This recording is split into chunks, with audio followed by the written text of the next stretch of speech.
Welcome, Loveline, with Adam Carolla and Dr. Drew.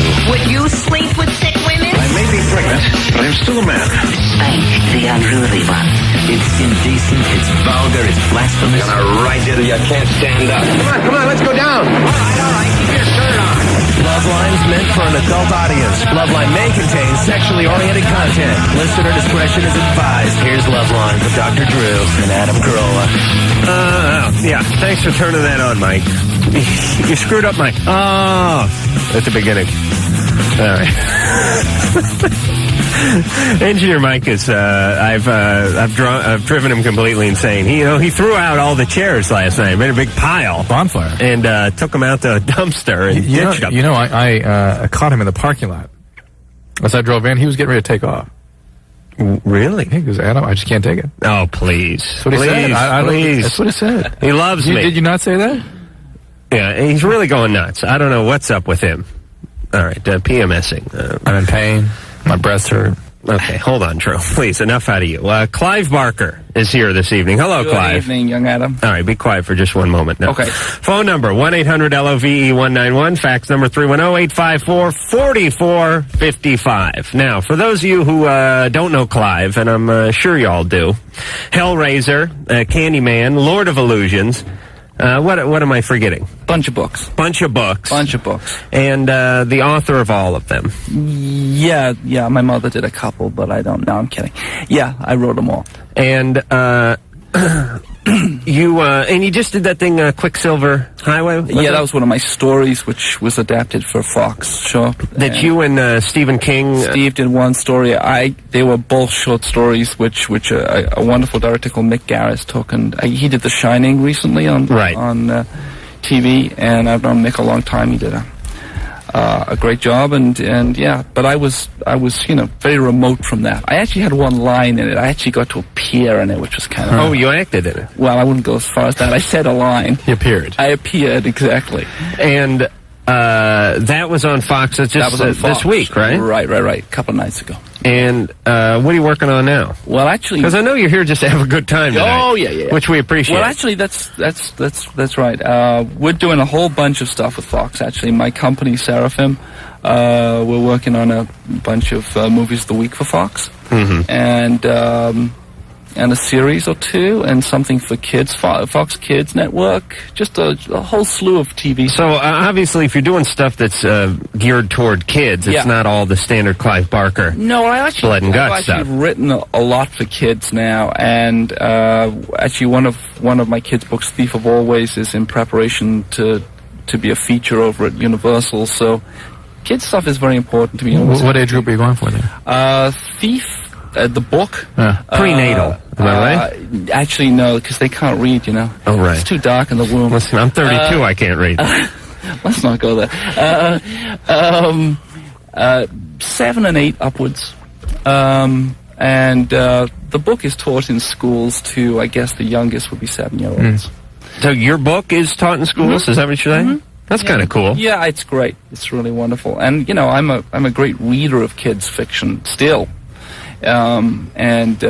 Go back to the classics constantly and just have a great time. Wait, what are the classics of kids literature? Well, I would say, Hop on Pop. As a... Sorry. I'm just going to... All right, go. Just go. Actually, the English stuff, I suppose, Alice in Wonderland, Peter Pan, Treasure Island, I still go back to. Love that book. And so it tends to be turn of the century stuff, right. But more recently, there's a wonderful, actually Los Angeles author called Francesca LeBlanc, who wrote the Weetzie Bat books. Do you know those books? No. They're really wonderful. They're for an older audience than 7 or 8 year olds. They're sort of, I guess, early teens. But she writes this wonderfully knowing, stylish prose about the problems of teens, which in Los Angeles, and the sexual stuff is very much a part of what she writes, which obviously isn't true of Alice in Wonderland and Peter Pan unless you take a psychoanalytic view of it. Right. But Francesca does wonderful stuff. So there's a lot of contemporary writers I really enjoy for children as well. Let me backtrack for just one moment here. And I should probably know the answer to this, but like, take something like Hellraiser. Sure. Was that part of a book or in a book? It was a or book. Was a it book? was a novella. It is a novella actually called The Hellbound Heart, which is... That's a novel where people sing? It's a novella where people try to sing. Okay. Where did that come from? Operetta, opera, novel, novella. Okay. You gotta follow his logic. It's very skewed. It's very bizarre. Can we really describe it as logic? Is logic actually a third? No, of course not. It's just the quality of thought that I've been exposed to here for Let the last year me and a half. remind you two a-holes, I am in the room with you while you're talking about me. You seem to have lost sight of that. Yes, it's a novel where people sing. Yeah. And are you asking me? No, I'm agreeing with you. You're in charge. I'm agreeing. But more people obviously became familiar with it after it came onto the big screen. Oh, absolutely. No question. I mean, probably more people have seen that movie on video than will ever read the book. And have you sort of been there, done that with that sort of thing, or do you have plans to go back and revisit that chapter in your life? That chapter, it's 10 years since that first movie came out, and I think it's very much a part of my past. But having said that, the monsters follow me around. I mean, I'm always, I think, going to be identified with the Hellraiser movies, the Candyman Pinhead movies. and all that. I have no problem with that. I mean, they were good movies for their time. They still scare people on video. I'm proud of them. What was the budget on the first Hellraiser? $900,000. Really? Yeah. Because the effects were pretty good. Well, they were for their time. I mean, this is way before CGI and that stuff. And, What's CGI? That's the computer stuff? Computer-generated imagery, I think, is yeah. But I mean, like Pinhead, the makeup work. It was and great. All that. It was great, but and when the guy was hanging from the chains with all the hooks in him. Well, it was all, good value for money, but it was a cheap movie. And so somebody made a ton of money on that. I wish it had been me, but it wasn't. But I don't mind that. I mean, I signed, I suppose, the sucker's deal. Right. Because I signed away the rights, in perpetuity on those pictures and on those images. Because, who knew? Right. And somebody was giving me $900,000 to make this picture, and I was very happy. Well, I would have done it for free. I just had this thought, which is, it's real easy in hindsight to say, oh, you should have, held your ground, maintained control, and blah, blah, blah. But how often does something really break out? I mean, most of the time you're ripping off the studio. You just take the money, the thing doesn't make a penny, and you're laughing all the way to the bank. And you can't predict it. I mean, that's the point. And at the end of the day, if the work gives you pleasure to do, I think that's where you've got to say, well, this sounds kind of crass, but, you can't be thinking constantly about, well, where's the money? Because if you do, you spend your time looking at the bottom line instead of, well, am I enjoying getting up in the morning and going to do the work? Right. But just for kicks, how much has Hellraiser made collectively? Video? That's something I... International sales? Man, I wish... somebody should compute that. I haven't got a clue. I know I was paid $21,000 to write and direct it. Right. Oh. Picture cable rights, international, video. Oh. That it's more than 100 times that. Or at least, it's hundreds of millions, I'm sure, at this point. It's a huge amount of money. Yeah, maybe 1,000 times more. Yeah, they've made... 3 sequels, and then make you a 4th sequel, and there's been all kinds. 10,000. This is the beauty of Loveline is Drew and I are reaming everybody. It's like, this show can't make a penny, can it, Drew? Tell us it can't. The more markets we get in, this is according to the management. The more markets we get into, the less money the show is making. Somehow. I have not yet been able to work out that math, but it keeps making less and less money. My suspicion is that studios are making the same calculations every day. Right, right. Coming to America, lost money. All right, Drew. To the phones we go. Sarah, 19. Hi, guys. Hey. Hey. I have a couple questions, but first, the situation is last weekend I went drinking with a couple of people from work. And we started playing drinking games. And I'm not a very big girl, so, it doesn't take a whole lot for me to get drunk.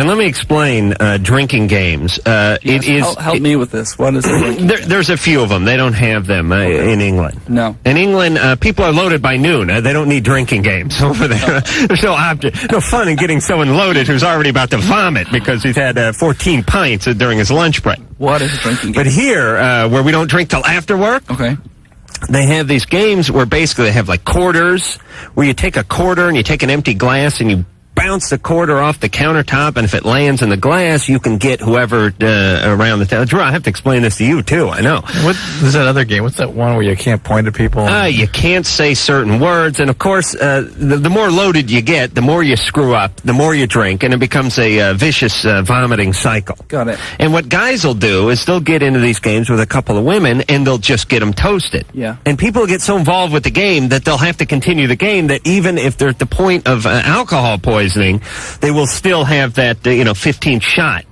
And I'm guessing something like that happened to Sarah. Yeah, pretty much. Yeah. So what happened? Well, like I said, I was pretty much gone. Was it the guys getting you to drink? Yeah. Mm-hmm. And one of the guys saw this as an opportunity to take advantage of me.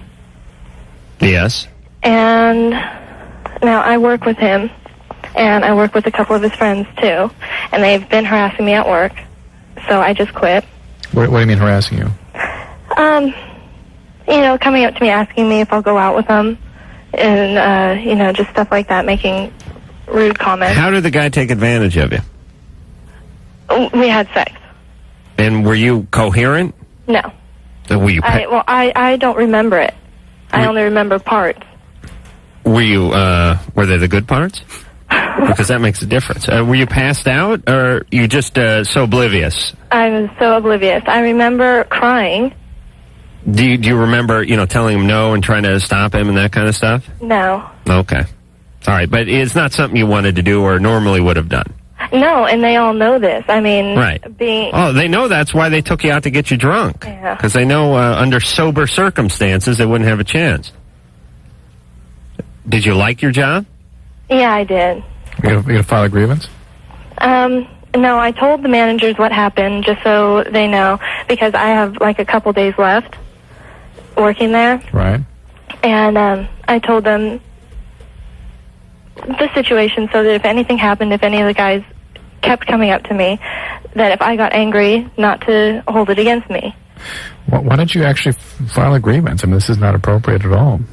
Yeah, but against the harassment or against the actual the rape event? Unless did you have a forensic examination after this? Did you go to an emergency room or anything like that? No. Well, she knew she had sex with it. Yeah, the point is she'd have trouble proving that it was a rape, but there's no doubt that she is being intruded upon in the workplace in ways that she is asking it not to happen. Right. Well, there's two things here, right? One is what happened last Friday night, and the other is what's happened subsequently. Correct. Right? And they're separate issues. Yeah. And the one last Friday, it sounds like, she doesn't want to deal with that and hadn't dealt with it, and it'd be tough to deal with it in retrospect. But although certainly she could. Right. But Sarah, are you sure you want to quit? I mean, you say you like the job. Certainly you could discipline these guys or have these guys disciplined if they kept up. Yeah, I've talked to the managers. What kind of job is it? I work in the restaurant business. Your waitress? A hostess. No. You can get a hostess job anywhere, though, Sarah. That's no big job. All right, you can quit.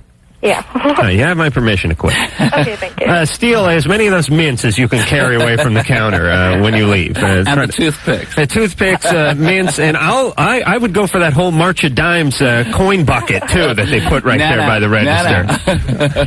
Sarah, it's actually a pretty complex situation you're presenting us with. There are lots of different issues here, and I don't know if we can get into all of them. One is what's going on with you and alcohol. 2 is, why did these guys see you as a victim?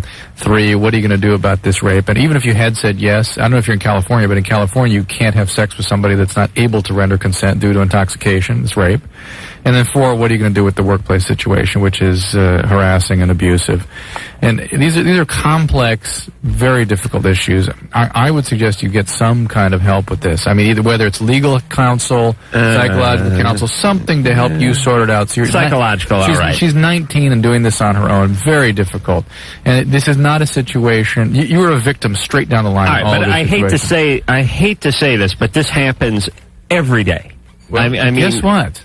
It doesn't make it right. Okay, thanks, Drew. What? Well, don't look at me, please. Well, I haven't done this in a long time. You're saying as though you condone it. I mean, I'm just saying. I'm about to get on my soapbox about the empowerment of women again. Please stay away from the soapbox and your empowerment of women, if you could. What'd you do? Take a Quaalude before you came in? You know what time pain? My breasts hurt. All right. You know what time I started my workday? No, I don't want to talk about 3A. Listen. 3A. 3A what? What is 3A? You put your finger in 3? I started my work. I had to be in the.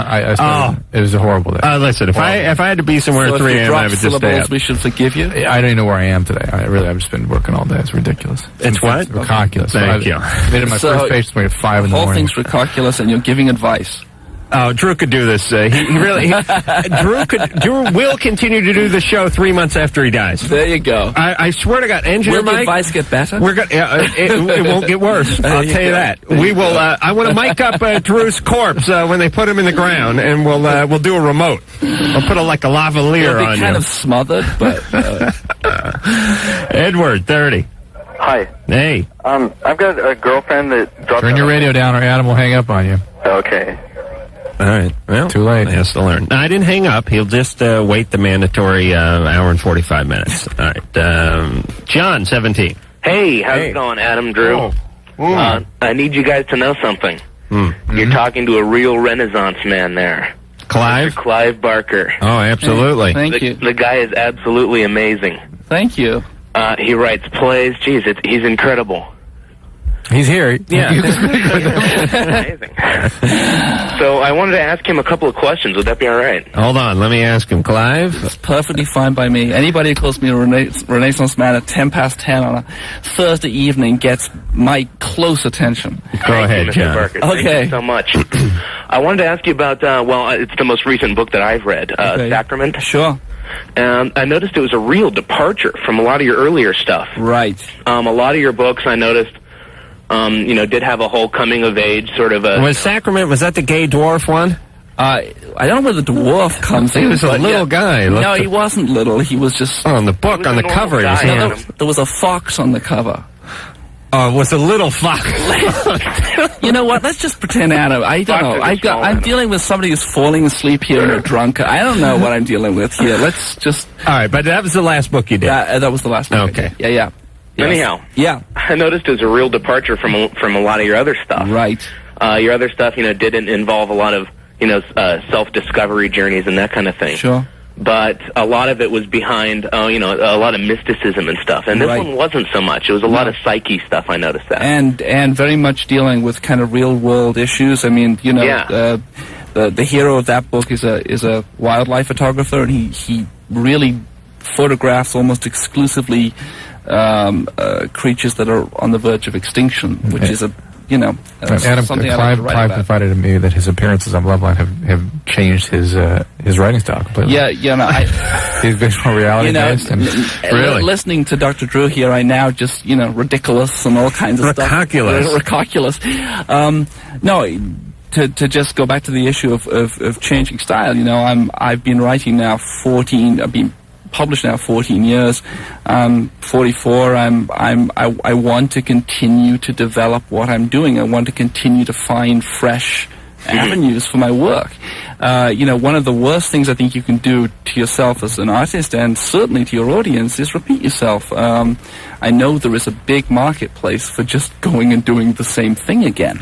And that's true of movie makers, and it's true of filmmakers, true of writers. It's true pretty much across the arts that if you find something that works, very often the pressure is to just go and do it again. Right. But if I write a book, it's 15 months of my life, and to go and do what I did last time is just drudgery. Right. So the new book, Galilee, which I started the the final draft of that yesterday. It's another 7 months from delivery.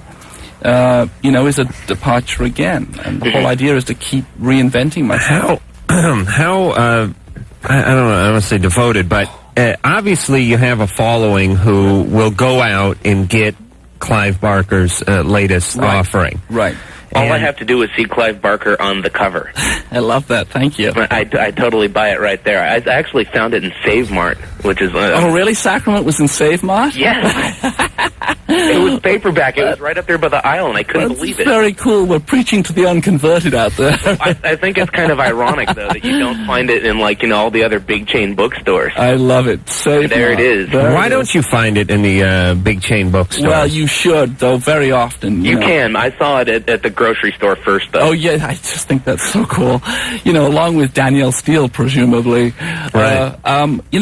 One of the things for me as a passionate advocate of the word, I mean, we live in, the post-literate age. We're constantly being told. Actually, what I'm discovering is that a lot of people are coming back to books. Oh, yes, absolutely. It's being, the word is being rediscovered. And, well, with each new piece of technology, people naturally assume the old technology will die immediately. Right. I have a friend who's a high-powered guy in the newspaper business, and people are always coming at him with, my God, the newspapers are going to be obsolete in another 6 months. But they're not, and they haven't been, and they've kept up. And this is a way of getting information that people like: newspapers, books, magazines, whatever it is. And just because it's more convenient to get it from a computer or some other source doesn't mean that's what people want. Something else, though, and we were talking before we came on the air about, Dr. Drew was here saying the theater of the mind. You were talking about radio, the theater of the mind, as compared with television, where, people are reading the screen and seeing all these nuances on your face. And you said before we came on the air that many of your viewers were disappointed to see you in the flesh because they had an image of you from radio, which was their own creation. Now, I think there's a parallel there in books. Books are a very intimate experience, in part because you are a co-creator with the author. You're not passively receiving stimuli, visual stimuli, THX, whatever else it is in the cinematic experience. You can just sort of sit there and, it can wash over you. It can be incredibly loud, and you can, feel the seat shaking beneath you, and yet you can walk out of the cinema and sort of shrug it off. Right. If you involve yourself in a book and connect with the author's mind, there is a sense in which, as I said before, you're sort of co-creating the book. You said the theater of the mind for radio. Well, I think books are the ultimate theater of the mind. Something is you're casting this thing in your head, you're creating it, the images in your head. And I think that experience and the energy of that experience and the power of that experience will never be superseded. It doesn't matter how slick the movie becomes, however, amazing the interactive, virtual reality experience becomes. The ultimate virtual reality is taking words off a page and finding it coming to life in your mind's eye. But what about Pinhead? Oh, God. Can I put out his eyes with my fingers? All right, I thought he was going to bring up porno, so as long as he didn't do that, we're okay. So we're on... I wanted to bring up porno, but Drew just stepped on my line. All right, listen, we have to go to break. We'll be back with Clive, and I hope we get to some gambling tonight, because I think Clive will be a formidable opponent for Dr. Drew, who's just been kicking my ass at the gambling table I bought lately. my kids ice cream tonight with your $5 too. All right, I hope they get salmonella.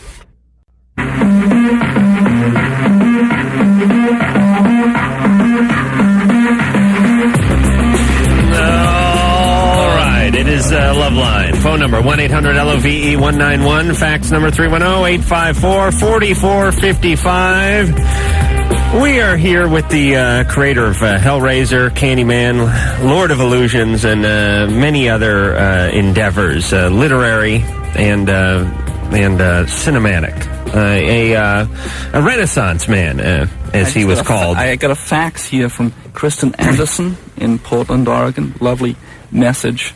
And I wanted to thank her for that. She asked me where I get my ideas from, and that's the $64,000 question.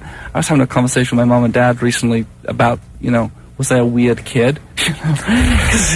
And my mom said, "Of course you're a weird kid, dear. Why would you ever imagine otherwise?" Which I sort of found comforting in a way.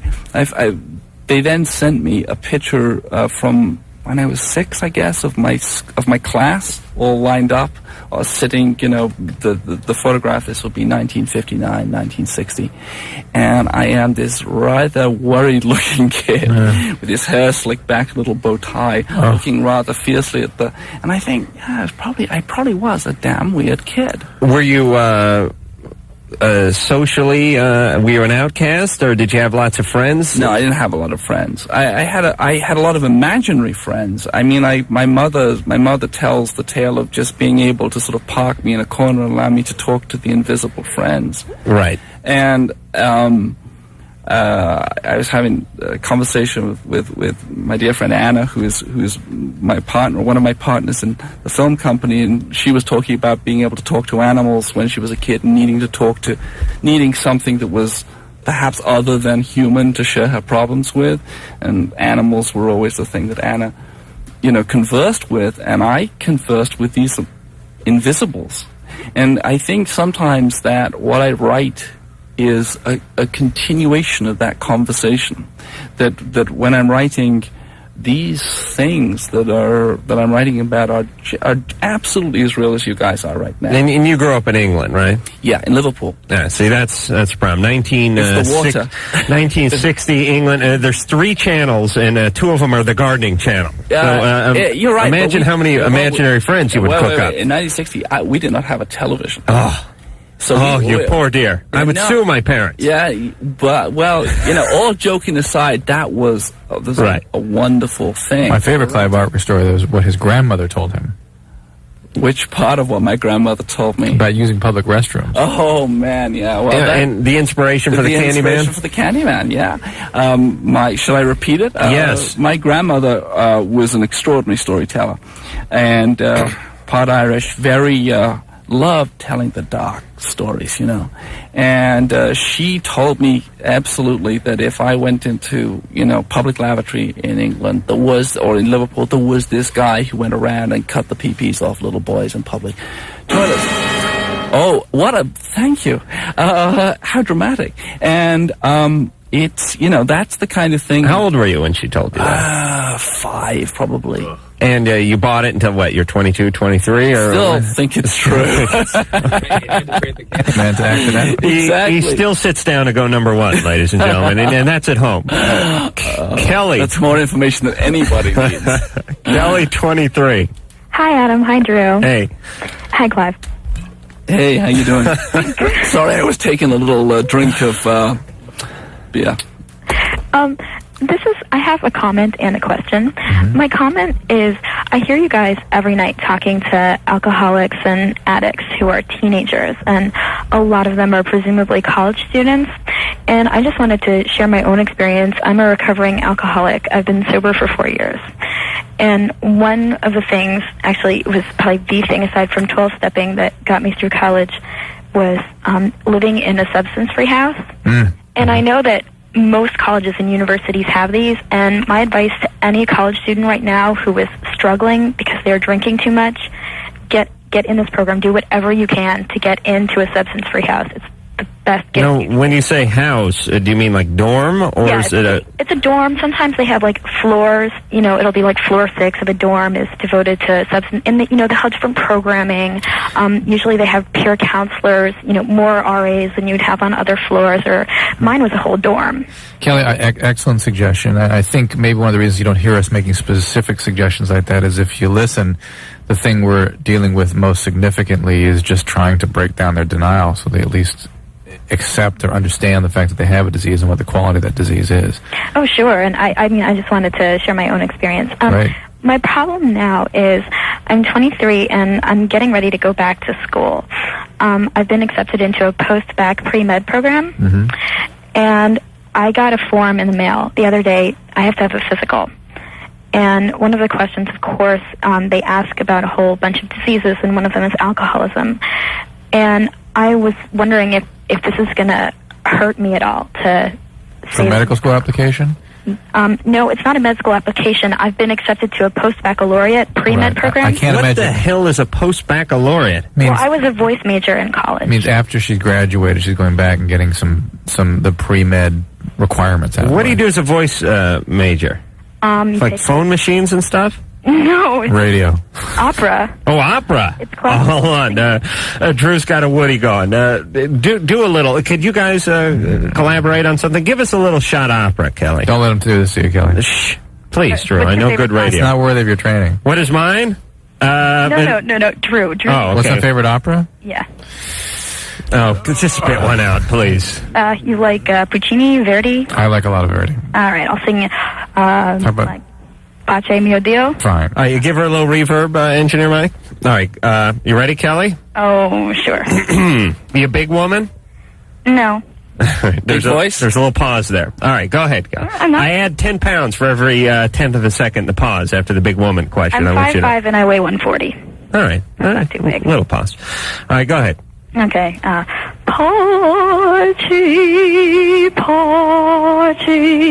Pace mio Dio, pace mio Dio. I can't sing very loud because my roommate is asleep. That was wonderful, and well, you may make a better doctor. We never know. I want to ask the same question of you, Kelly. What's your favorite opera? Oh, my favorite opera is La Forza. That's what Pace is from. La Forza del Destino. Okay. All right, this is turning into some BBC special hosted by Alistair Cook. For Christ's sake, come on, let's get back to boobs and BJ's. Yeah, no, my question. Yes. Should I admit to being an alcoholic? Is this no? I think it's no. It's none of their business, but I don't think it can harm you at the institution where you are now. I don't know if it makes an issue in terms of your application process for medical schools. Well, if they're asking the question. Well, I think they're just trying to create a medical record for them to know what sorts of issues they may have to look for if something should happen to this person. Well, why do they need to know?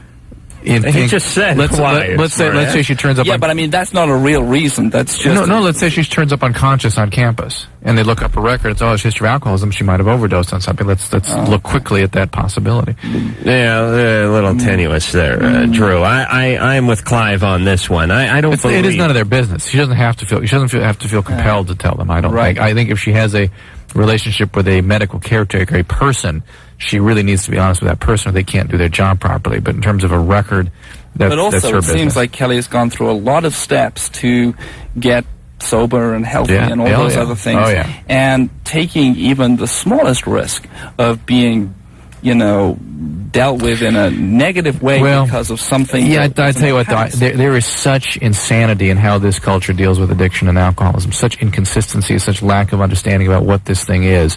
I hate to have people hide or feel ashamed of it. It should be no different than diabetes, as far as I'm concerned. Right, but it is. I know, I understand that. The healthy attitude is fine, but unfortunately, dealing very often with institutions. Yep, I understand what you're saying. You're not dealing with sane people very often. You're dealing with people with terrible prejudices and bureaucracy. No, I'm sorry, but we have to go to break. I'm sorry, we'll sing a little. No, that's all right. When we come back, Drew will do something from the Barber of Seville. Will you not, Drew? I will not. Happiest party in town.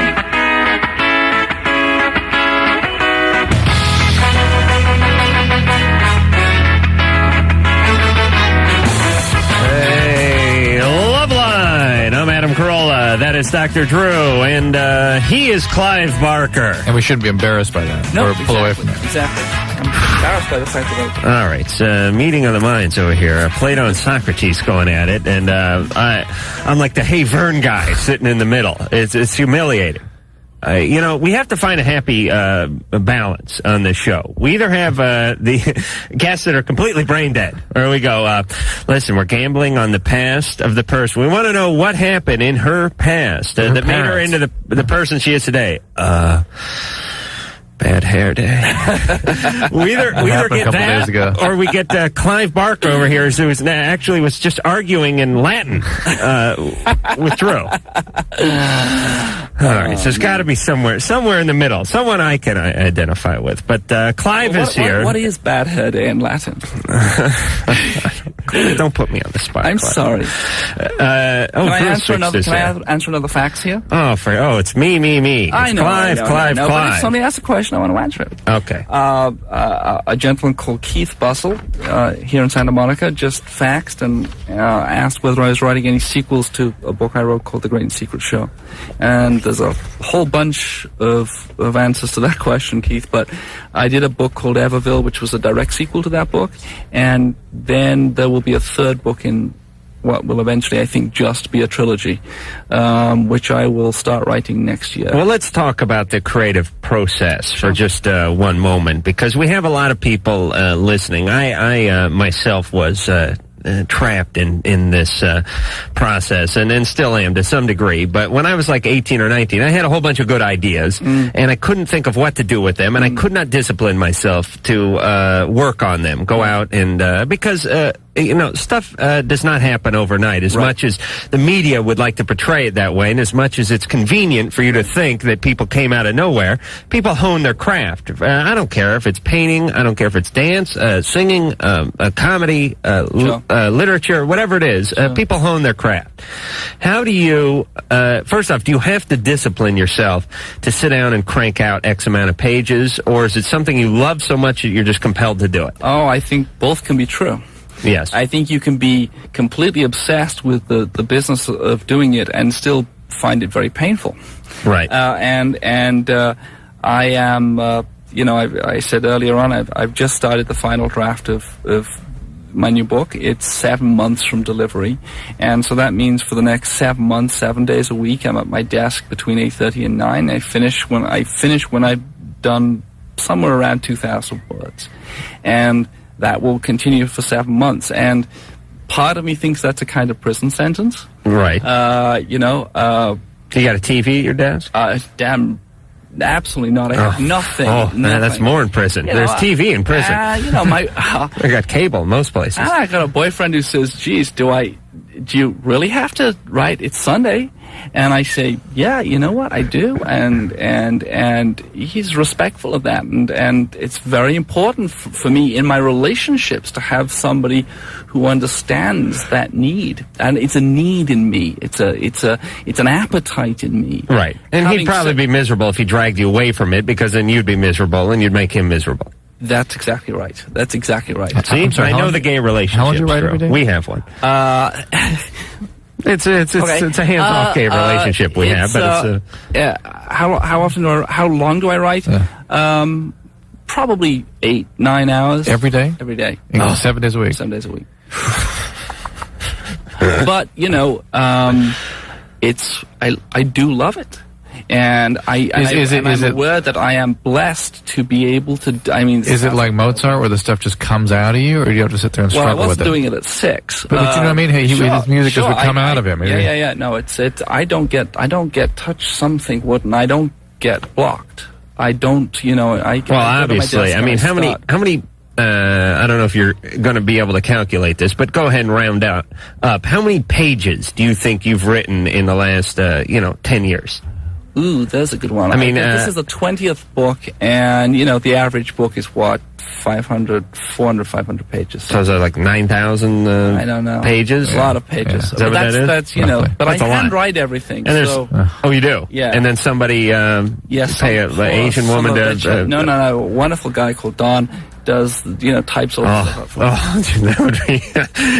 That would be the worst job in the world for me. Hey, this is Deathless Prose. He's very, very happy. Oh, I'm sure he says he is. Edward, 30. Hi. Hey. Hey, guy. I got the radio off. Great. Oh, sorry. We haven't talked to Edward in like an hour. That's right. All right. Big penalty. Sorry. Okay, I've got a girlfriend, and she is afraid to go home, and her parents won't let her have any of her clothes or her contacts. And what do you mean she's afraid to go home? Huh? What do you mean she's afraid to go home? Oh, because she knows she's in trouble. With what? For what? Well, because she came over and got caught well, she was gone for a couple of days, and her parents found out that she wasn't at her friend's. Wait a minute, you're 30. Yeah. How old is she? 15. Oh, Go ahead, Drew, say it. Use the Lord's name in vain. Yeah. Now, wait, where did you guys meet? Huh? Where do you meet a 15-year-old? It was at a mall. At a mall? Yeah. All right, that makes sense. Were you the guy out front of the Schaefer and Sons place playing the organ? Guitar. You're pulling my leg. How'd you meet her at the mall? I was just there hanging out. She had some time. And you just picked up on her? Well, it was kind of mutual. And when did you find out she was 15? It was right away. Oh, really? Well, like the next time I talked to her. And you didn't see anything wrong with that? Yeah, of course I did. What's the quality of the relationship now? It's, well, very good. We hardly ever fight. Is this like a boyfriend-girlfriend thing? Yeah. How long has it been going on? 8 months? So it's a sexual relationship? It developed into that, yeah. Oh, yes. That was on the second date, actually. She can't go home, and I'm not going to throw her out on the street. And, but... Well, she can go home. She's just going to... Edward, this is how most people that do what you do think, is that you're going to save them and fix them and you're good for them. These are young people who are being abused at home, who seek out other people who continue to abuse them in some fashion. You're not helping her. Well, a 30-year-old, 15-year-old is not helping a 15-year-old. Do you have, like, a number that she can call? Sure.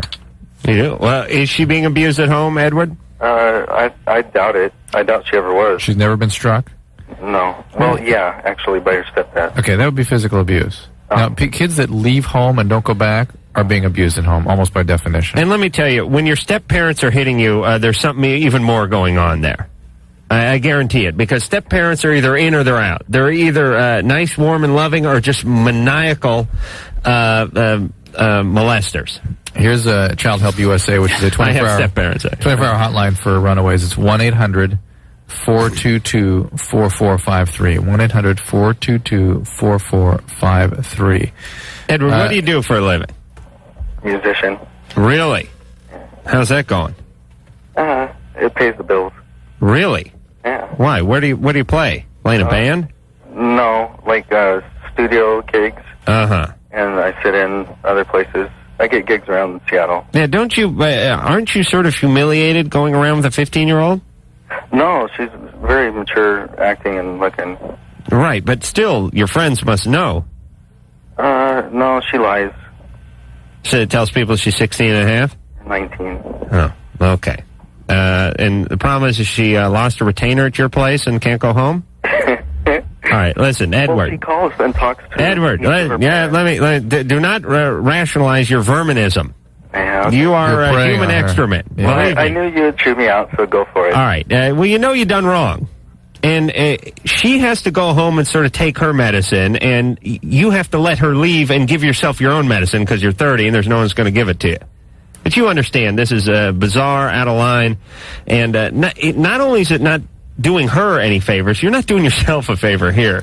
This is one of the way pedophiles think, too, is that they're helping them. They're going to make them better and enrich them and save them and cherish them. Oh, yes. I'll read them all the classics. And therefore, well, do that as I'll fall in love with them and I'll have sex with them. And when they're 12.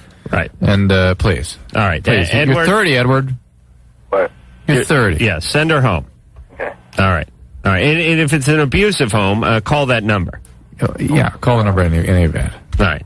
Call Department of Social Services locally, too. Drew, is there an opera about this you could sing about? No. Okay. Here's just an abstract question. I know you have to take a position because of the fact that you're an authority figure on a program like this. No, I don't. Let me just, I don't mean to stop you there, but I take positions based on my experience. All right, but let me then ask the question. Do you ever think a relationship between a 15-year-old and a 30-year-old can ever be constructive and good? Yeah, there is absolutely nothing in human biology or human behavior that you can say always or never about. Okay. Nothing. Okay. But you would grant that there could be. There could be. Yeah. But in my experience, Avogadro's number of times. No, I'm just asking whether whether the Lolita thing, if you like, or whatever, is ever a time is ever. I can't say never or ever, because there is a long and actually honorable Greek tradition, of a Socratic tradition, of an older man and a younger boy or a younger girl, where the very things that you were just talking about were valued. And I know we live in a culture which finds that this sort of mentor thing, right? Right. And I just want to offer up the possibility that if it was true once, maybe under certain very specific circumstances, it can still be true. You got your eye on a young guy, Clive, or? No. Okay. Just want to know if you're working an angle. It's an interesting, yes, it is an interesting question you pose, because it is something that historically has gone on for millions of years, and only recently, in terms of the Earth's calendar, are we really frowning on it. Well, and I mean, like in the last, 75 years, 100 years. If you think about it. Wait. All right. Well, hold on. We got to go to break. You're confusing a few issues here. One is Drew. We got to go to break. I'm going to let you gather yourself, because you do need some collecting. I do. I can't tell. You're like a sack of leaves that have been tossed about the studio. You need a gardener to come in here and put you in a bundle. A scarecrow in the Wizard of Oz. Yes. I will light you on fire and then dump water on Clive after this. Hello. We are here with Clive Barker, the author, the movie maker, the painter, the lover of young boys, the lover of fine wine. I thought I'd slip that in there. Lover of art, a true Renaissance man with a classical education. And then there's me, and then there's Drew, who's really Clive without the accent, and without the ability to write, and the money, and the lifestyle. But and really, you have. I'll tell you, I know you're in a relationship right now. You've had a boyfriend for a while. I'm not gay currently, but thinking... you're open to opportunity. I'm thinking of making the move. Yeah. If the right thing comes along. He means you, Clive. Help out when we're busy. I'm saying this, like, heterosexuality is like a job that I like right now. But if some other company came courting and the money was right, I would jump ship. You know what I'm saying? And except for the sex with guys part. This is Clive could provide, but I'd get you dudes. I'd get them right off the air. But Clive could provide me with the kind of it could provide me the kind of lifestyle that I think I so richly deserve.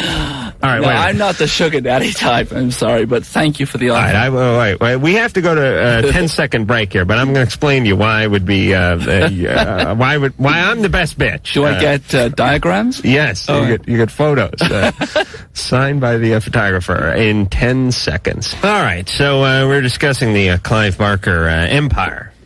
Started off in England in a sort of middle class. Were you upper middle class? Working class. I mean, my dad worked on the docks. And oh, really? Mm-hmm. Okay, so Irish Italian. So he worked. He drank and he worked. He didn't drink, but he worked. Yeah, very hard. Okay. Very hard. All right, so he worked and he did heroin and he worked. The mythology is growing apace here. Oh, yes. Yeah. I will take over as your publicist once I move into the compound. Well, we'll have separate bedrooms just to sort of keep up appearances. I need some help here. When did this big change? Because, I mean, he looks great in the dress, let me tell everybody. He looks wonderful, doesn't he? I mean, it's sheer. It's hard for me to look at it. Yeah, really. I mean, it's glamorous. I put on my flirty handful of chiffon because I knew you were coming. Jeez, it doesn't really work, but whatever. I should have shaved myself. Yeah, you really should. The point is you're less excited about Jennifer Grey, I think. Listen, I'm really attracted to the gay lifestyle here. There's no kids. How do you characterize the gay lifestyle here? What is the sheer genius is how I characterize it. No responsibility is what you're going to say. You don't have kids. Okay. A gay couple travels quite a bit. They can go on tons of vacations because they don't have the kids holding them back. Plus, there's not that big argument, that big gender argument. You know what I mean? Hey, women like a certain thing, guys like another thing. I have 2 dogs who are as loyal and as sweet and as wonderful, and I would not leave them alone anywhere. My boyfriend has a dog, and he's had the dog 14 years, and he wouldn't ever leave the dog. So we're kind of... But Drew's got 3 kids, and you can't just leave a bowl of kibble out for leave kibble for the kids. You can't do that? You can't. You tell the maid, hey, make sure and crap the kids every once in a while. The carpets, no. I'm just saying, you don't have the kids holding you down. You have a beautiful compound. You have your work. You work at your home. You don't have the whole divorce thing hanging over your head. There's not that whole marriage thing. Don't you bet on it. Is there the marriage pressure? I think there's all... I think... Yeah, but you don't have the marriage pressure. You know what I'm saying? If you're living with a woman right now, hold on, Clive. Right. That marriage thing would constantly come up. It really would. Like, when are you going to... Yeah, when are we going to get married? Where we have the house, we have the job, and we're living together. A different set of pressures, and I don't think we should play light with that. I think, we live in a fairly liberal city. Most people out there do not live in liberal societies and liberal cultures, and small-town America is still deeply homophobic. We can make light of this, and maybe we should be. But if you're making a genuine point about how fun it is to be gay, I would say I am extremely happy to be a gay man and extremely proud to be a gay man. I would say that my life, by comparison with most gay men out there, is very easy. Because I work for myself, I don't have pressure at work to conform. I don't have to pretend I'm something I'm not. I can come on a show like this and talk about, my boyfriend or whatever, and that's fine. There are a lot of people... and you're not in an industry that's going to necessarily come after you, if you're a steel worker or something. Though, even in the movie making industry, actors, there's still a huge amount of pressure on actors not to come out. Right.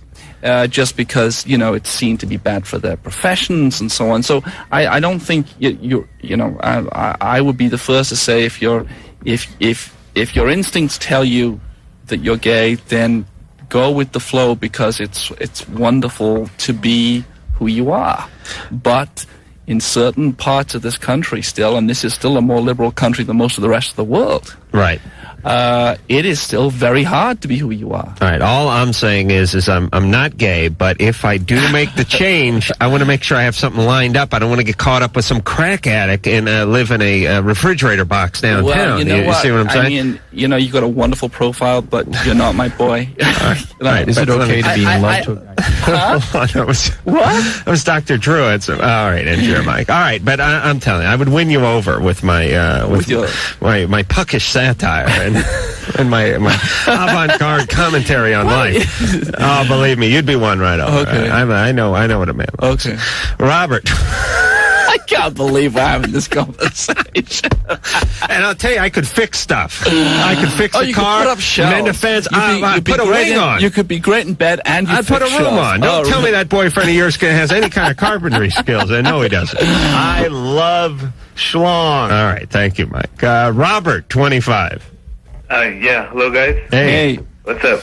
I'm kind of nervous here because I'm a gay male myself, and I always find myself attracted to straight men, and that's the only type that turns me on. And it's like right now there's this guy at work that I'm attracted to, and I don't know if I should tell him. This is the equivalent to the woman who's only attracted to the married guy. You know what I'm saying? I mean, with an extra twist, if I may just go certainly, yeah. Which is that the guy knows that I am. But how would he feel, do you think, if you were to say, listen, I think you're very attractive? I mean, would he be offended? Would he be? Do you have any sense? Can you read him at all? Well, I can tell him certain comments about himself, and he kind of gets embarrassed. He doesn't get offended, but he gets embarrassed. But I don't know if I should really, go all the way and just. Can I say? Could we just go to the issue of why straight men are attractive to you anyway? I mean, is it because you think they're more masculine? Is it because they... Well, it's the fact... Well, I'm attracted to masculine type, I should say it like that. And I don't want to stereotype gays, because you really can't tell right. if it's gay or not. Right. And I'm a straight type, considered straight type. I'm a masculine... I'm a normal guy. But you're also gay, so that means that there must be plenty of other gay men who are perfectly masculine out there. I mean, Adam's one of them. All right, or soon to be. There you go. About 45 minutes. But I don't see gay as a choice. I'm sorry. A lot of people think that. I think that would be exactly right. But what I guess I'm saying is that if you characterize yourself as almost your type, why do you need to seek out straight men? Explain that to me. Okay, because that's what I'm physically and sexually attracted to. Feminine type. If I wanted somebody... Yeah, but you're characterizing... Let me... Hold on. Let me... please, Clive. Oh, no. I don't tell you how to type. Now, stand back for a second. Yeah, but I don't tell you... No, okay. I'm not going to go there. No, okay. It's all yours. All right. You put your mouth around the microphone first. You're flattering yourself. All right, here's the deal. Yes, there are masculine gay men. I think I've proven that tonight. Robert's one of them. Robert is one of them. Clive, your boyfriend, I would venture to say, is a masculine and what about gay man. Yeah, I give you like a 4. And no, you're very masculine. Jesus. All right. Clive does not swish around the room. He can kick ass and take names. The only one in this room with the dress on is Adam. Let me tell you. That's right. Now listen, Robert. The situation with you is you're attracted to guys you can't have because it's a little dangerous, it's a little scary, and I'm going back to the woman who's attracted to guys who are only married. Whenever we talk to those women, we say you're scared of commitment, you're scared of the relationship, so you automatically go after people that are inaccessible, that you really can't have a relationship because obviously you can't have a relationship with a straight guy if you're gay, unless you try and make a convert of him, which like you're trying with me right now. Right, I understand. But I'm saying though, I've never been. All the people that I know that is gay, that consider themselves gay, I have not been attracted to them, but they like me. But maybe you're keeping the wrong company, because as Dr. Drew just said, here you are, a masculine gay man. There are plenty of other masculine gay men in this town, and if that's your type, and it is a type. See, well, I'm just going with what my gut feelings are. I can't just say. I'm going to go way out on a limb, way out here. All right, shall we get money out? Just an instant. All right, go ahead. Did your mom die when you were really young? No, she's still alive. She's still around. What's the relationship like you have with her? With my mother? Yeah. It's pretty good. Did she ever tell you that there was a man who was going to cut your penis off if you went to a public urinal? How about with your dad? My dad, we don't like... We're not as close as we should be. I mean, he's never... Somehow I'm picking up that you're there's sort of an incomplete developmental issue here for Robert, that he isn't quite really all the way one way or another, and it's as though he wants to have that male heterosexual part and bring it into himself, and that's why he's attracted to that. Well, interesting. Let me chime in here. I think that would be quite a useful homosexual model, full stop. I don't think that's anything particularly about a trouble. No, I'm not saying trouble, and nor am I saying that that's... I think that to want a male presence is different than to want to be and consume the heterosexual. You see what I'm saying? Right, but I think there's a line here, I think there's a definition issue here, which I'm tempted to say Robert just hasn't met the right man yet. Could be. Absolutely could be. That's why I was saying I'm going way out on a limb with this. I'm being optimistic here, Robert, and saying, there are a lot of... I think gay men come in every shape and size and attribute and every point on the scale between extreme masculinity and extreme femininity. I've in my time as a out gay male, which is like almost 20 years, I've met just about every kind of guy. And Rip Taylor, Rock Hudson. And everything in between. Paul Lynde, Rock Hudson, everything in between. Right? No, absolutely. No, come on. Rip is more feminine than Paul was. So, but what I'm saying, I guess, Robert, is that there are lots of gay men who I believe would absolutely match your definition of masculinity, probably including yourself, who are looking for relationships, and I think it's important. All right, we have to move on the call here. But I suspect, though, he would not go for it because the person's not heterosexual. Right. It's not the masculinity, it's the heterosexual issue that he's wanting to have. At the moment. Yeah, but I think that's a movable issue. Correct, I agree. Right, but, all right. Yeah, here's what we've learned on this show. Do not dwell on what they tell you. Dig beneath that and get to the real thing. So we will do that. Sometimes we're incorrect when we do that, but we always go right past the first thing they say. And whenever someone says, whatever, gay, heterosexual, whatever you are, I want this, and I always go after this, but I never can get that.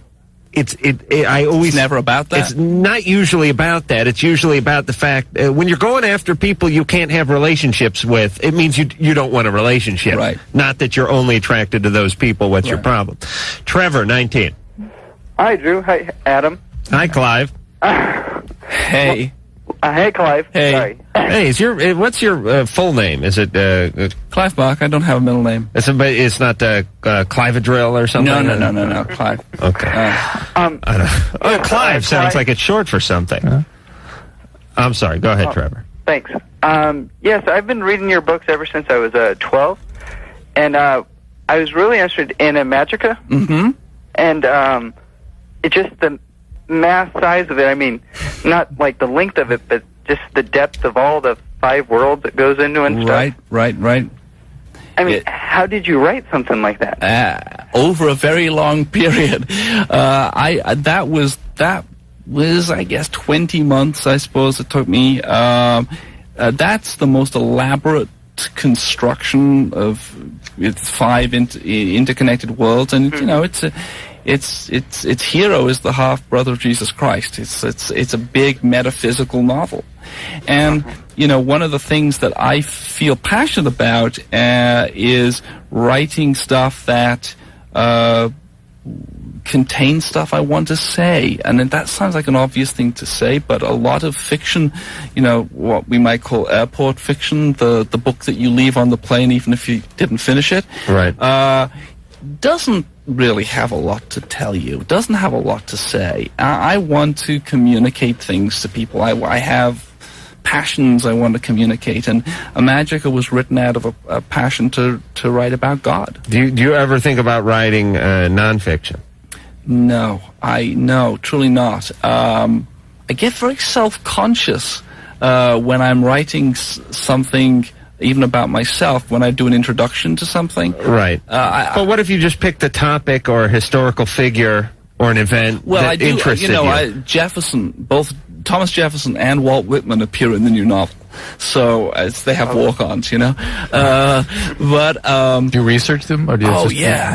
No, absolutely. And I was in North Carolina recently because the part of the book is also set in the Civil War. So I went to Johnson County, to Bentonville, which is where the last great battle of the Civil War took place, and spent a lot of time there. And so I love doing that sort of research. But do you take researchers with you? Do you have other people helping? You do it all yourself? Oh my goodness, it's me. I mean, I have people who will, help me go to a library, get a book or whatever. But at the end of the day, you really have to soak that stuff up. And, you know, where the Civil War is concerned, we weren't really taught the Civil War, the American Civil War in England. So, how does that look to you as a foreigner, so to speak?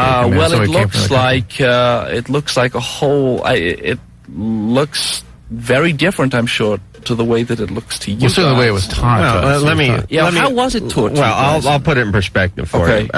You have the drunken hooligans who get into fights after the soccer games, like when Liverpool takes on Hounslow or something. Yeah. It was like that, but huge. There you go. And they had muskets and stuff. But it was the same country going at it. Yeah. No, well, what am I going to do with that information now? To some extent, it's taught a little bit as a good-evil battle, this kind of thing, which is just not the case. And the more I've researched and the more I've read, I mean, one of the things that happens when I research is that I find I want to push the novel in directions that are actually inappropriate for the novel. So that, for instance, Jefferson is a character who fascinates me. I mean, this guy... But possibly at some point in your career, you may evolve to the point where you may write a book on Jefferson that's nonfiction. If I was to do a nonfiction book, it would be much more likely to be about something that was contemporary. It would be much more likely to be an issue that was right in the middle of our lives right now, because I do have strong feelings. I mean, in the... Could you work me in? I don't have to work into the movie, not I don't the book. have to be the central character, but as the young upstart DJ who's struggling with his sexuality. Something like that, with the nappy hair. I don't really think you're struggling with your sexuality. I'm not. But please, could you work me in just in a small way? That's very inappropriate, isn't it? I know, but who said I was appropriate? Just name a guy after me in the damn book. No one cares about that anyway. Greg, 25. Hi, guys. How you doing? Good. Hey. Excellent. Dr. Drew and Adam, hey, I watch you guys on TV. I think you guys rock. You guys are awesome. Thank you. Clive. Yes, sir. You know what? I love your work. Thank you. Hellraiser Bloodline, it was just fantastic. I loved it. Thank you. Keep up the good work. I will. Lots of stuff actually for TV in the works right now, so I'm kind of interested to see how the really strong stuff gets onto the TV screens. I'm guessing it won't. Well, that's an issue. Oh, yes. Yeah. Well, we have those issues here on Loveline. Greg, did you have a question? Yes, I did. The question I have is, it actually pertains to one of my family members. It actually pertains to my mother. Okay, I'm quite sure you have the whole Oedipal thing going through your mind, but it has nothing to do with that. Rest assured. Due to the nature of my job, I don't come home very often, and usually when I'm home, to visit my folks, whenever I go out with my parents, my mom, she always tries to get me hooked up with all these different girls that either she knows or she'll just see on the street. Your mom Jewish? No. Uh-oh. No, then you got a problem. Yeah, exactly. She probably has a tumor or something. It's the shape of a dreidel in her head. All right, Greg, I'll explain to you about Jewish women later. But these are just women she just sees on the street, Greg? This is just well, I mean, they're attractive, they're very gorgeous, but it's like... Is it uncomfortable? Yeah, because not only is it putting me on the spot, but it's also putting the girl on the spot, too. Well, she then goes up to the girl and says, you should meet my son here? Oh, not even that. She'll, if we're at a checkout counter, at a grocery store or whatever, and she'll be like, oh, so what do you think my son, isn't he handsome? And, And does she, look at you and slap you and go, come on, stand up straight, Greg, and spit out that gum, and then she wets her thumb. Handkerchief and... wipes. You have some egg noodle on your cheek. No, nothing like that. Are you an only child? No. No, actually, I have a younger sister. And where's your dad? My dad, well, he's here, too, with us, Could you maybe just ask her to stop? What's that? Could you maybe just ask her to stop? I mean, I've done that too. And what does she say when you say, Mom, stop? Yeah, she doesn't listen. See, the thing is, okay, my sister, she's 23 years old, and she's going to be getting married here very soon.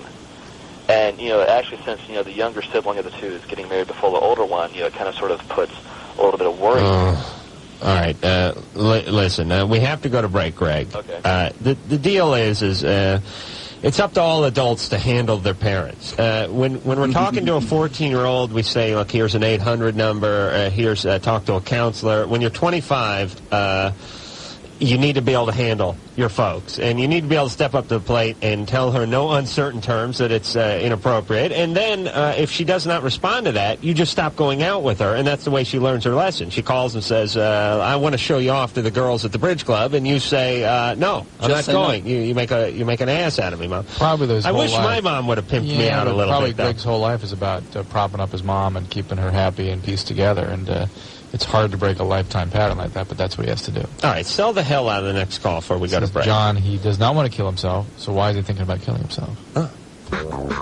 Is it okay to be in love to a guy twice my age? All right, Drew, hold on. The mics are hot. Loveline, we're back. Phone number, 1-800.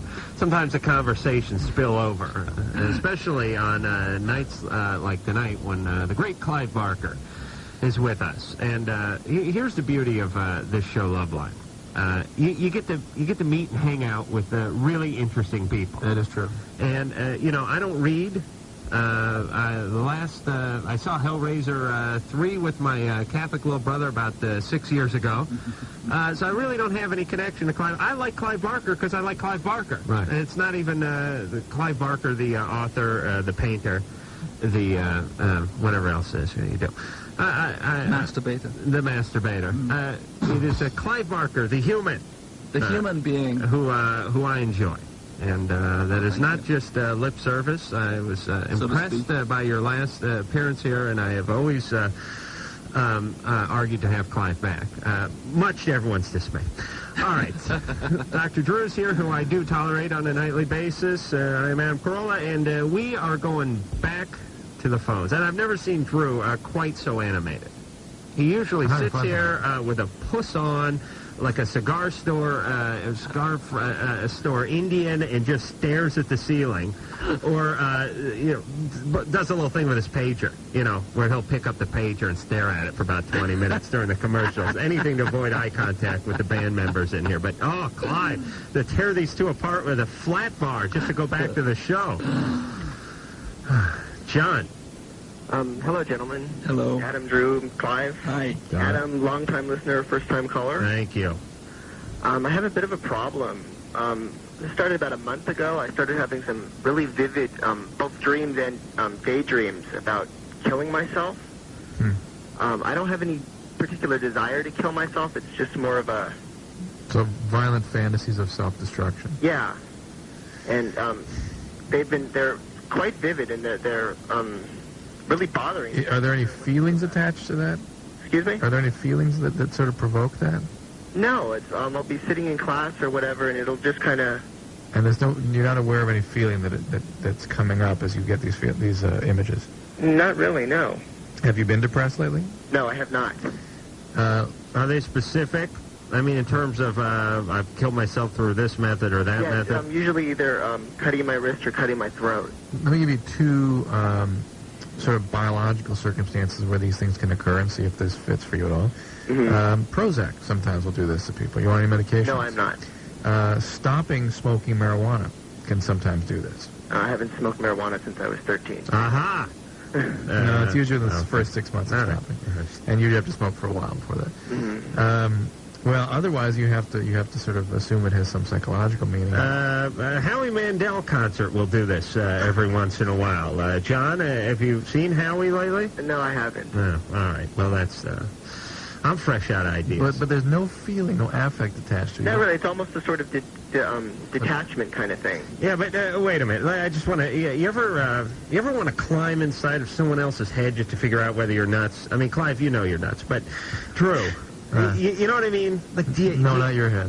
All right, but I mean, do you ever drive along the freeway on a late at night and just have thoughts of death and destruction and there's the mortality? Thing about standing on a cliff edge and sort of the little thing that makes you want to jump off. I mean, we all of us play little theoretical scenarios out in our heads, right? There's a death instinct, right? So and Freud identifies it, actually names it, right. And he says that it's there, standing side by side and maybe opposed to the love instinct, to the eros instinct, as being something which is in our natures. I mean, the issue I would say is, firstly, are you completely in control of these images, or are they really totally spontaneous, or is there some pattern, is there some situation that he's just not identifying, that you just can't see yet? I haven't identified any sort of constant thing that happens. Okay. Are there any issues you're dealing with right now that might be troubling you? No, not really. That's kind of what's bothering me about it. Is if I was going through something, then I would kind of understand why it was happening. Real quick, what have your relationships been like lately? I got out of a long-term relationship about 8 months ago, but I've had relationships after that. Nothing serious. What happened with that 8-month relationship? Oh, it kind of ended. Fizzled? Sort of, yeah. Are you gay or straight? Straight. Are you bored? Uh-oh. Are you bored? I mean, you're sitting in class. You talk about sitting in class. Mm-hmm. I know that the kind of the weird thoughts come to me when my mind's kind of idling. Oh, sure. When it's just playing, it doesn't... Well, it actually does tend to happen when I'm just... But it's very often a defense against something, and that's kind of what I was probing into. John? Yes? Do you ever think about men? No. No. Not in that way. All right. I'm getting a little gay vibe off you. Resist it. He's talking about himself constantly. Projecting. Are you getting any, Clive? Are you getting any gay vibe off you? Absolutely no. No. What? Please, off of John. No. I mean, I don't know how you can. I don't know what that means. A gay vibe. If Tennessee Williams was here, maybe we'd get a gay vibe. But no, John. No, he's telling us he's had a girlfriend. All right. Hey, listen. You do not have to defend all the gay men in America. I'm just asking you the question. Let me. My spidey sense was tingling, as we say here in stateside. I was picking up a little something off of John. And Drew, I'll be honest, you were picking up a little something as well. I thought we would ask Clive if he picked up anything. The gay guys That's right. And indeed, we could easily be misinterpreting what we're feeling. After the next break, I'm going to talk about the black plight, by the way. Now, I can... We have 30 seconds? Yes. I'm fascinated by what you guys just said. I do not know what you're talking about when a guy comes on the radio and talks to you about his girlfriend and being bored and all that kind of thing, and you guys are sitting there with, well, it's interesting, we both independently... Nothing to do with the information, first off. It's a feeling. It's a feeling. It's a feeling. Yeah. Pure feeling. It's zero to do with... We both had it, and we didn't discuss it, but he brought it up, and I had it. When you had that conversation, you've done this many times now, would you have said that, and the guy said, well, you know what, it's true. Not that uncommon. Let me defend you for a second, or defend me at the same time. It's not an attack. I can tell you that when Drew gets a feeling, and it's not about sexual proclivity per se, but it could be about abuse from the parents. It could be about someone being drug addicted or alcohol addicted or whatever. When Drew has an inkling, he's usually right because he sits here and listens to it 7 nights a week. My inklings are usually way off, but when we but when we get together on one, it's usually strong. And like I said, we're not experts at any one feeling, or any one any one category. We just, when we have a feeling, we go with it because we usually pans out. And I'm sure if I had another 10 minutes with John, I'd work it out of him. Something. It's a defense of, or an expression of something that's coming out. I get that. I just was wondering why you chose particularly an area of sexuality. I just both got the vibe. Just a feeling. All right. Yeah. All right. Let's see. Let's see if we can out anyone else, Drew. Come on.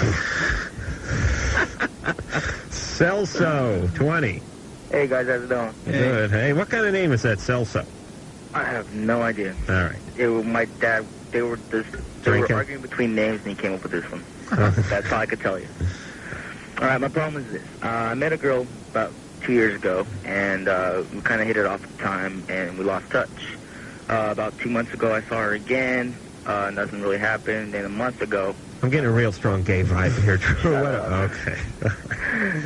Anyways, about a month ago, or actually a month later, I met her again, and she found out I had a motorcycle, and she kind of asked me to hook up with her, take her for a ride. I took her for a ride, kind of scared her a little bit, and now I'm stuck between, should I attempt to go out with her again, or should I just forget about it? What do you mean you scared her? You went fast? Yeah, I was doing about 90 or 95 freeway. And how many times did she tell you to stop before you... None, actually. How deep did her nails sink into your back? They didn't. Oh, really? Yeah. All right, so that's not the event that she's upset about. See, I've talked to a couple people, and one guy says he could sense that she has feelings for me, she's interested in me. All right. But I don't see where he sees it. All right, but do you like her? I do. Ask her out again. All right, there we go. Ask her out again. What do we have? A dating service here? Ask her out. Just ask her out. We'll find out. That's right. And by the way, it's fine if they don't want to go out. There's this thing when you're younger that you just live and die based on the opinions of others, and are they going to accept you? I don't think that's about being young. It's about being human. But it does tend to wear off a little bit with time. Hopefully, not for everybody. But I mean, it just gets subjugated. I think actually everybody is living constantly in fear of other people's judgments. I think that's the way we... You had that crazy experience on the airplane the other day, where you wouldn't, the thing wasn't working, the propeller wasn't working? Yes, yes. I was ready to risk death so as not to be judged by 8 strangers who were sitting in the aisle with me. Because the propeller wasn't going down. And Drew and I were on a... prop plane flying from Atlanta to a very small airport in Panama City, Florida. And it was such a small airport that you could only take a prop plane. But it was a large prop plane, but it's the ones you hear about crashing all the time. And it was full. There's about 75, 80 people on it. That's all it would hold. And we were taxiing for a very long time. And the guy fired up, there's 2 props, one on each wing, and the guy fired up the props, but it only fired up on one wing. And I was sitting in the seat right next to the prop that wasn't fired up. And when you're in a plane, you have no idea where you are. You just seem to be taxiing forever. For all you know, you could be actually on surface streets, waiting at stoplights and God knows what else. But the point is we just kept taxiing, and I kept looking at this prop, thinking... I wonder when this thing's going to fire up. And then I was sort of envisioning, and then we got actually to the point where we got to the runway and we stopped, and I could hear the guy like throttling up and checking flaps and stuff like that. And we were ready to go. We were just ready for the tower to say, "All right, go." And I kept staring at this prop, and I was thinking to myself, "This guy doesn't know this prop isn't fired up." And what's going to happen is we're just going to take off down the runway, and after we get up to 120 miles an hour, we're just going to cartwheel. Right. And we'll all just burn on the ground. Right. And if I'm going to crash in a plane, at least I want the dignity of actually going down. Yes. Because I could do that in a car. Or even complaining. On the way down. Right. So the point is I sat there, and I thought 100 times, I should get up. I should tell the stewardess, please, come here. Take a look at this. This is not working. The plane is not working. Where'd it go? But I thought to myself, no, I'll save some face and lose my life. And is that what you did? Yeah. I didn't want to... It was too... Please, Drew, you're getting... This is Clive Barker. Don't get surreal on me. What happened? The point, what happened is we started moving, and at the very last moment, the guy fired up the prop. I don't know if there was some sort of gas-saving technique, or I later on figured out that these engines have to be rebuilt depending on how many hours they've been running. Okay. And I guess it'd be smart to have them shut down if you didn't need them running for the 25 minutes it took to taxi. Could I just give you 30 seconds of the converse of that story? First time I ever go on Concorde, which is a big event for me. I've never been on it. Well, it's going to be a big deal. Flying from New York to London, and we taxi. It's like this is the beginning of the Concorde service. How long is New York to London on the Concorde? 3.5 hours. And what is it in a regular jet? 8 hours. Oh. So it's really huge. It's huge difference. So I'm sitting beside, and it's a very small plane. And I'm sitting beside an enormous guy, absolutely enormous, who's like sort of flowing into my seat. and I hate to fly, and will happily chew a Valium before I fly. This guy has not chewed his Valium. He is sweating. He's bringing up cut is what he's doing. It is the worst. And we, but it's a big deal. There's champagne and caviar and the whole deal. They're making a big deal of it. We taxi out. And we're about to take off, the procession of planes, so that eventually, we're number one for takeoff, ladies and gentlemen. He gets up out of his seat. He says, "Stop." Oh, my. "Stop. I cannot do this. Stop." Really? And I've never seen this before. And the stewardess said, no, you sit down, sir. "I cannot do this. Get me out of this." This language was extremely ripe. He was a big guy. It was a small plane. They turned around and they put him off. Oh, my And, everybody's like the big event kind of fizzles. Everybody's champagne's gone flat. There's no more caviar. The Valium's starting to wear off. Exactly. But I thought what was kind of interesting was, I thought, good for you. You know, I mean, he was not about to do this. I kind of wondered what he did. I mean, whether he swam to England. I wish this guy was sitting next to me during this, because I really shaved 8 years off my life staring at that immobile prop. Yeah. All right, we've got to go to break. I have to get in touch with my own mortality, and Drew's got to get in touch with the bathroom, and Clive is just going to have a... Just get in touch. Just get in touch after this.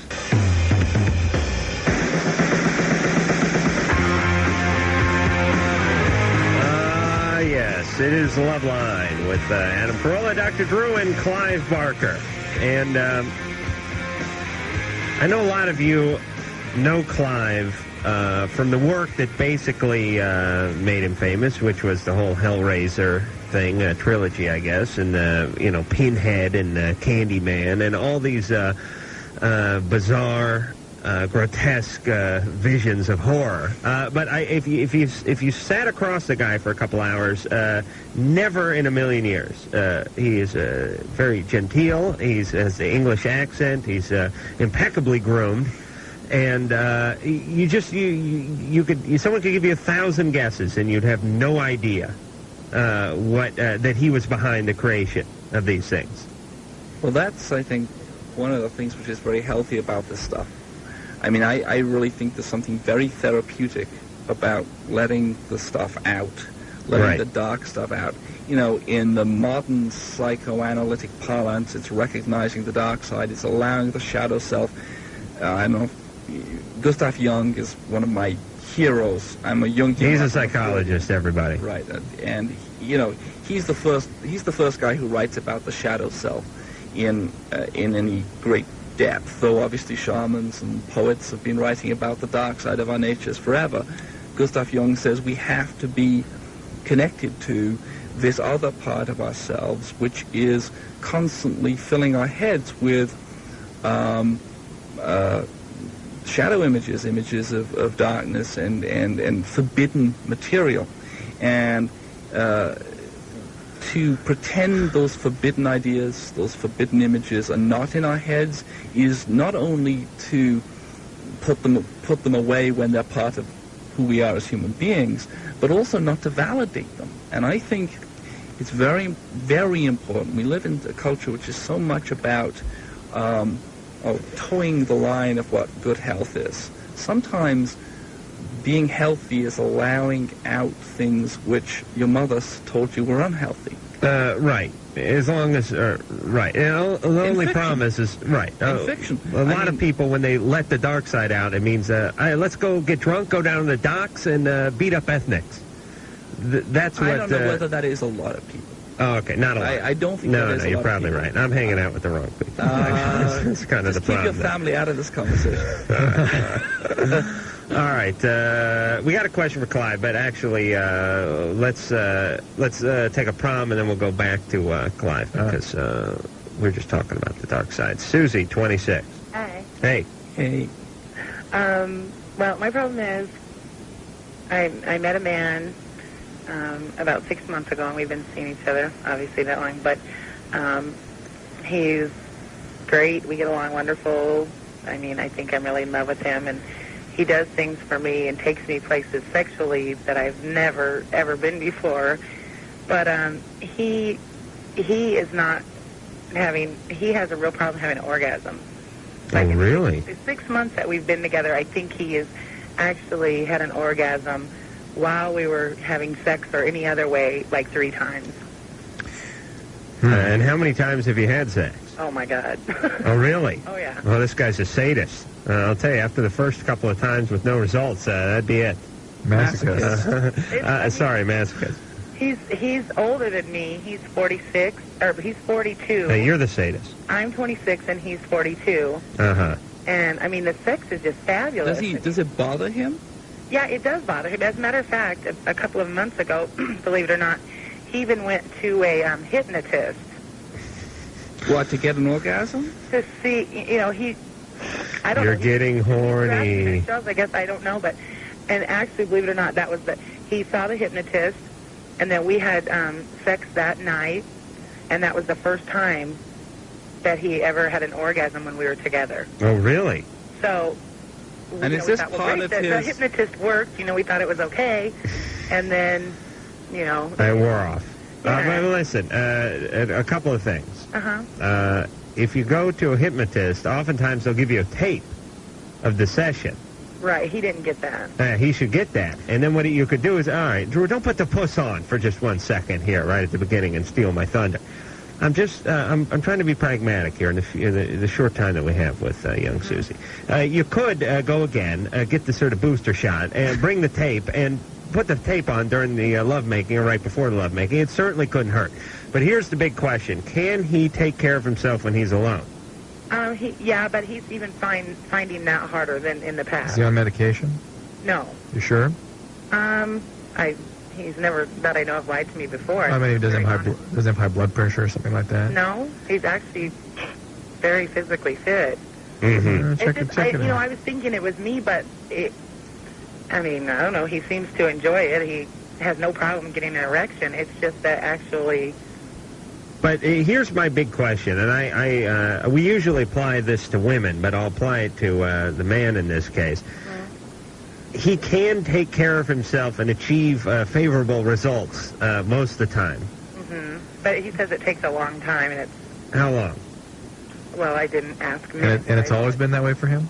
No. 3.5 minutes to me is an eternity when I'm masturbating, so it may not be as long as you think. It sounds like it's quite a bit longer than that. If it's almost to the point where it's tiring. Yeah, if it's a this is a physical problem. If it's a change for him, he's got to get a medical evaluation to see what's going on here. Medical evaluation. Absolutely. And particularly in that age group, a majority of dysfunction is biologically based. All right.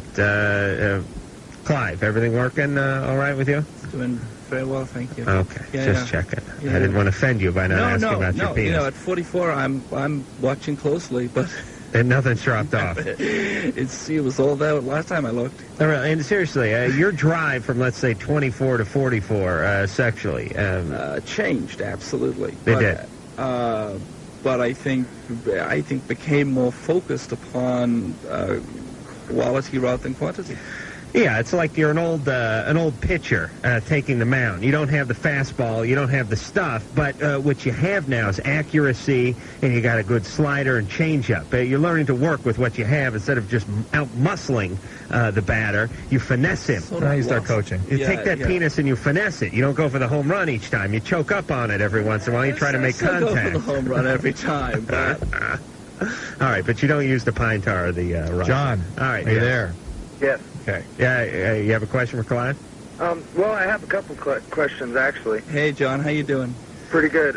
We have about a minute and a half, so just ask one.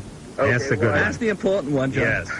All right, I'd like to tell Clive that I admire his work greatly. Thank you. But I'm an aspiring writer myself. Okay. I wonder what kind of advice you would give me to break into the industry. What? This would be novels or short stories, John? Whatever. Okay. I just like to write. Then I would say the shorthand is find a way that you can discipline yourself. Maybe you're already doing this so that it's a consistent activity. It's not something you just do when the mood takes you. You've got to be a professional writer. It cannot be a question of mood. It's got to be a question of I've got to be able to do it at 8:30 on a Monday morning. Even though it's a creative endeavor, it ends up being like any job. You have to get up, you have to do it, you have to put out. The other thing I was going to say to John is, and again, you may already be doing this, but don't have any model for the kind of writer you want to be except yourself. The only kind of writer that you should be is your own best self. And I think often now people think about, being a writer, being a filmmaker. I want to be Clive Barker. I want to be Quentin Tarantino. I want to be, John. What you can give to the world is unique to you. And I think if there was one thing I wish I'd been taught when I was 18, it was to value my own voice. And to hear my own voice and be aware that my own voice was wonderful just because it was mine. All right. And a lot of us who are doing creative things wish we were alerted to the sound of our own voice at a little earlier age. I but think that would be right. I think you did stumble onto it I earlier than most. still stumbled around for a long time thinking that I had to be somebody that I didn't need to be, which is somebody else who was successful. Right. And I think the best way to success, finally, is to be unique. And the only way you can be unique is by being yourself. Very well put.